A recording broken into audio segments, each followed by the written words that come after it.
I feel like that was just the most laughable, which is just like, we. It's like, okay, so this is you guys reading between the lines, confirming that you're a couple. And they've hurt other people in the process, but they're just talking about the privacy that they need now. It all felt self-serving, it felt unserious, and it just felt like, what timelines are we on? We're like in two different timelines. Main character, Amanda Batula, who has been married to Kyle, another main character on the show for the whole time that they've been on the show, was hooking up with her former best friend Sierra's ex-boyfriend, West Wilson. And they were doing so in secret. And as everything started to come out, everybody basically found out from this joint statement on social media, because they were lying to their friends until all of a sudden one day, after much speculation, they posted a we statement story apology. So I'll let you read it, Brie, and then we'll dissect. Yeah, which, mind you, is an insane way to announce it, but we'll dive into that. Okay, Insane. So the statement is, we've seen the growing online speculation. So while this is still very new, we wanted to provide some clarity. It was never our intention to purposely hide anything. And I can't even stop smiling.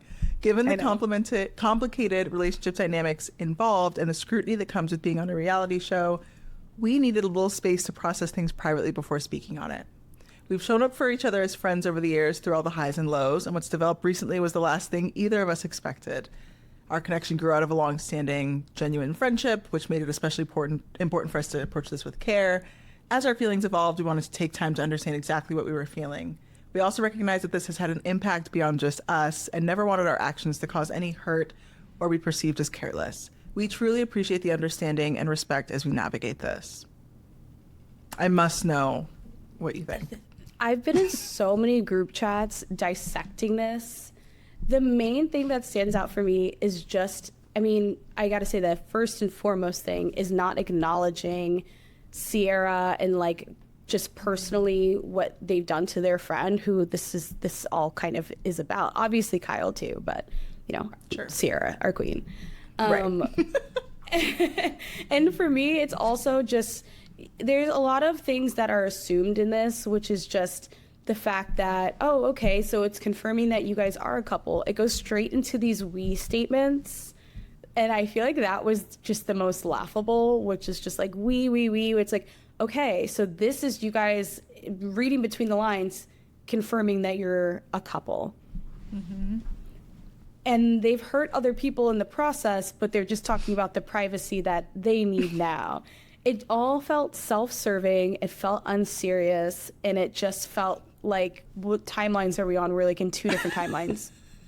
Well, and I thought it was interesting too. You make an interesting point about assumptions. When I was reading the last part, we truly appreciate the understanding and respect as we navigate this. In back of my head, I'm like, I think it's a funny assumption that I'm understanding or respecting you, like as a viewer. And so I think that's worth calling out too. In an apology, from what I've gathered, you should take accountability, like own up to what you've done wrong and who you've hurt, and then not in the next breath expect or think the viewer or the reader for some perceived level of support or understanding. It should just be. Exactly. Yeah.